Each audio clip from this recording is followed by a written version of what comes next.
Namaste everyone here at BookTube. Welcome to this channel, Hamsavahini Vajra Astra. I'm Ohana.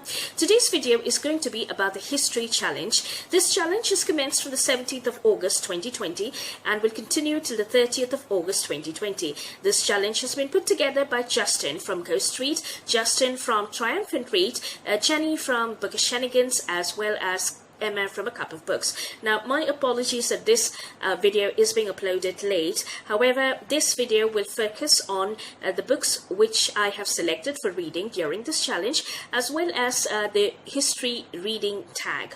Now, the first book which I have chosen for reading in this challenge is a biography of Florence Nightingale by Mark Bostridge. For your information, this book has received the Elizabeth Longford Award for the most intense and detailed and accurate biography of Florence Nightingale, and this would fulfill the prompts of a historical biography. The second prompt it fulfills is it's about a country on a different continent, and the third prompt that it fulfills is it's a different country's history. The second book which I have selected for reading during this challenge is No Place for Ladies by Helen Rappaport, and the prompts which it fulfills are: it is written by a woman author, and second, it is the history of a social issue about the contribution of women during the Crimean War and how it affected the social status of the Victorian women during the Victorian age.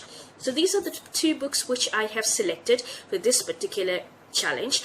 Now, I'll be coming to the history reading tag, which are a bunch of 10 fun-filled questions.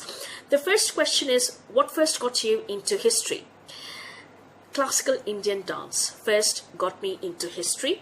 I am an initiate of Indian classical dance, Bharatnatyam, since the age of 5, and I have pursued my diploma degree in it.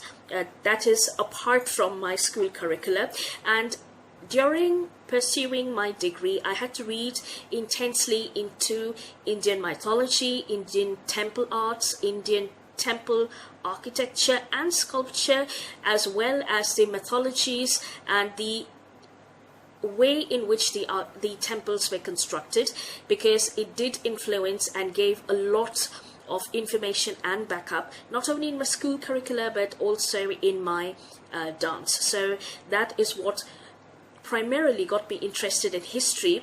The other factors were I was fascinated with Egyptian mythology and Greek mythology, especially the prehistory of these ancient civilizations, which dealt with ancient aliens as well as with a lot of ancient technologies which had been which did not exactly belong to the earth dimension at that point of time. So I was quite interested. So these dragged me into history, and these were the first aspects which sparked my interest in history.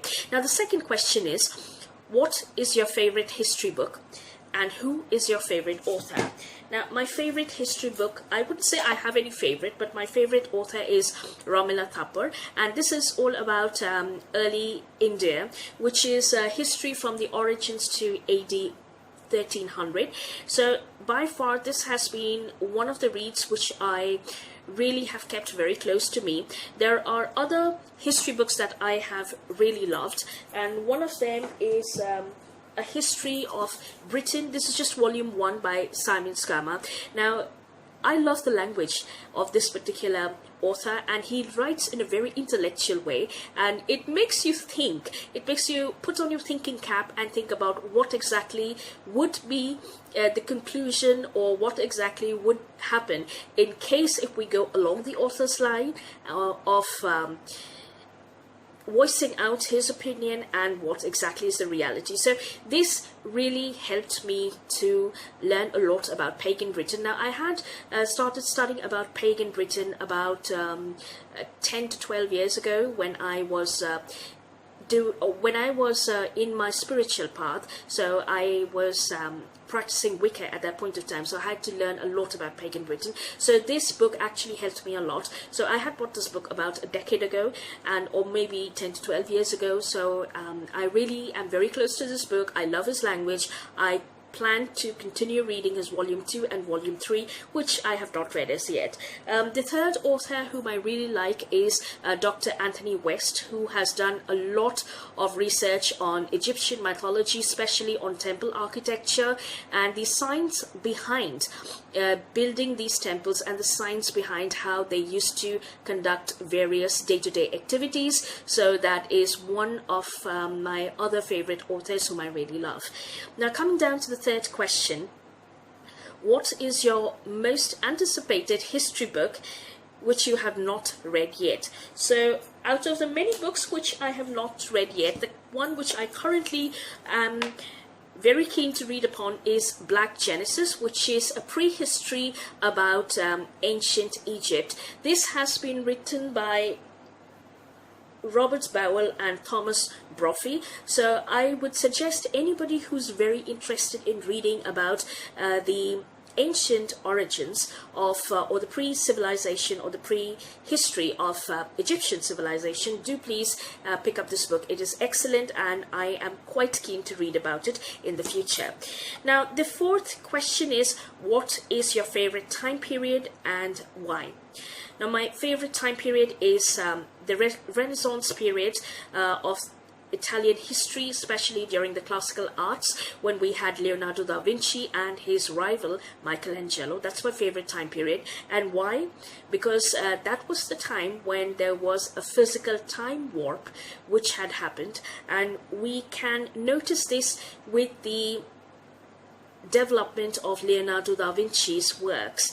Now, Leonardo da Vinci was the illegitimate son of a very rich man, and his mother had to leave him in the care of his father because she could not bring him up because she was very poor and she was a servant. So Leonardo da Vinci did not have the privileges of his stepbrothers and sisters. However, he used to venture aimlessly into the forests which were surrounding his house, and one day he happened to go into a cave, and he came out of the cave after 3 weeks, wherein everybody was searching for him. But according to Leonardo, he had been sleeping for just 3 hours, and within those 3 hours he had explored a completely different world, which implies that there was a time warp and he entered into a parallel world, which can be sufficiently proved by the change in his work of art and the accuracy with which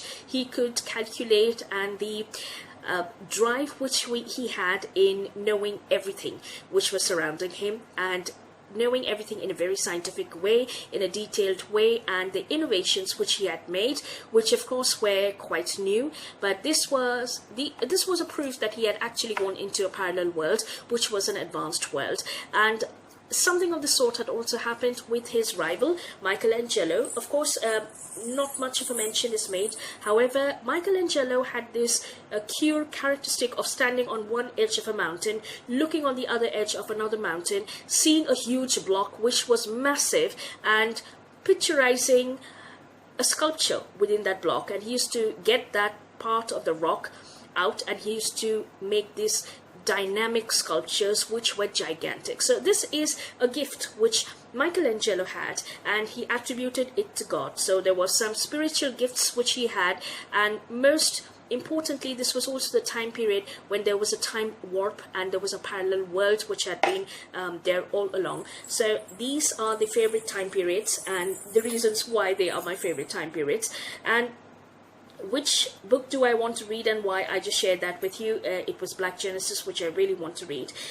Now, the fifth question is, what time period would you like to learn about? I would like to learn about the time period when the Nazi occult experiments were taking place, because there were a lot of spiritual truths, not only spiritual truths, but there were also a lot of metaphysical truths which had been revealed during that time, and Hitler had tried to conceal it by showing he was absolutely dominant, etc. But then there was a lot which had been concealed. There were parapsychological experiments which had taken place, and of course they are viewed in a very negative light, but there is a lot of association with the Indian-based Aryan culture, as well as the Vimanas, which were the spaceships. Some of the temples of the South Indian temples are based on the Vimanas, and it is said that there are Vimanas which, or as you say, flying saucers or spaceships which are present. However, the truth is yet to be confirmed, and although there are a lot of near to truth facts which are present, but I would really love to read about them. I would also like to read about World War I, World War II, and the American Civil War. Now, the next question was, what book do you want to read or have read about? One of the books that I want to read is The Nazis and the Occult Related Experiments of the Nazis. Now, this book has been written by Paul Rowland. So, pertaining to the previous question, this is one of the books that I would like to read. And the second book which I would like to read is The Lost Civilization of Lemuria, which pertains to the ancient spaceships, or the Vimanas, which had been designed, and this was all coming from the Lemurian culture, which is the prehistoric culture, or the prehistoric history of ancient India.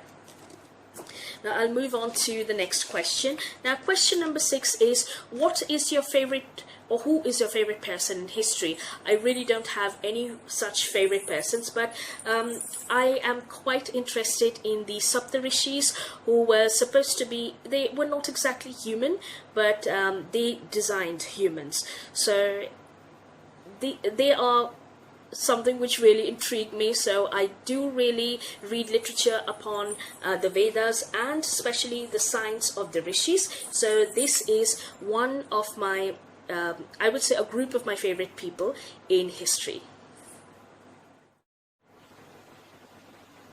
Now, the next question is, what history topic would you like to see more in fiction or non-fiction? So my response to this would be, I would like to see more fiction books on Atlantis. There are fiction books, of course, but I'd like to see more fiction books on this particular subject, Atlantis, and more fiction books on ancient aliens, ancestors. So I would also like to see more fiction books on mythology. Of course, there are lots of fiction books, but I think there would be a lot of contribution which can be made. There's a lot of truths which can be revealed, and revealing that in a fictitious form is one of the most secure way in which it can be preserved as well.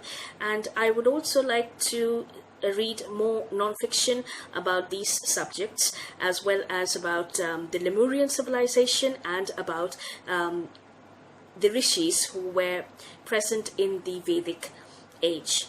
Now, the next question, which is the 8th question, is, what non-book resources do you enjoy when learning about history? Well, it's mostly History Channel, as well as the documentaries, which I find in YouTube, because YouTube was a place originally where I used to enjoy, and I used to go and see the documentaries which were there. So most of Anthony West has been introduced through these videos, and I have learned a lot during these few years that I'd been sitting on YouTube, and I'd been trying to see what exactly was Egyptian mythology all about, and what research has been conducted. So the biographies, as well as the biographies which are shown as documentaries, and History Channel are some of my resources.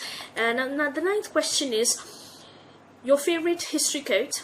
My favorite history quote is by Abraham Lincoln, which is, be excellent to yourself and excellent to each other.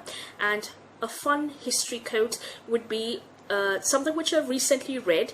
It's a quote by Florence Nightingale in one of her letters when she was writing to Sidney Herbert during her hospital improvement plans at Scutari in the Battle of Crimea, and she did write that I can bray so loud from Scutari that I can be heard in England. So we have donkeys who bray. So she was working like a donkey, and she said that in a very, I would say, sweet way, that I can bray so loud that from Scutari that I can be heard all over England. And that is because she was facing challenges from the purveyor section of the English hospitals which were present in the battlefield of Scutari, and they were not allowing her or giving her sufficient grants to buy medical supplies for and clean clothes or fresh rations for tending to the soldiers and for the nurses who were working over there. So that's something which she had written out in her frustration. So I did find that very funny. Now, this last question is a shout out to a booktuber who you enjoy, who also reads history. So I have two booktubers whom I would like to give a shout out to, and that would be Hannah from Hannah's Books. She has an excellent channel and I love watching her channel. It is a mix of literature as well as history, and I loved all her videos which I've been watching so far. The second booktuber whom I would like to give a shout out to is Janelle from Too Fond of Books, and please check her channel. We share a common interest wherein she loves historical fiction and historical mysteries. So I love watching her videos because she shares a lot about the books which she acquires or she manages to get, and that is another channel which I really enjoy. If you really want to know about historical fiction, or if you are interested in historical murder mysteries, please check out her channel. So these would be my 10 questions for the history challenge tag, and I will be back with another video on completing one of the books as well as a wrap-up video. So thank you so much for joining me, and I will see you in the next video. Namaste, and have a good reading week ahead.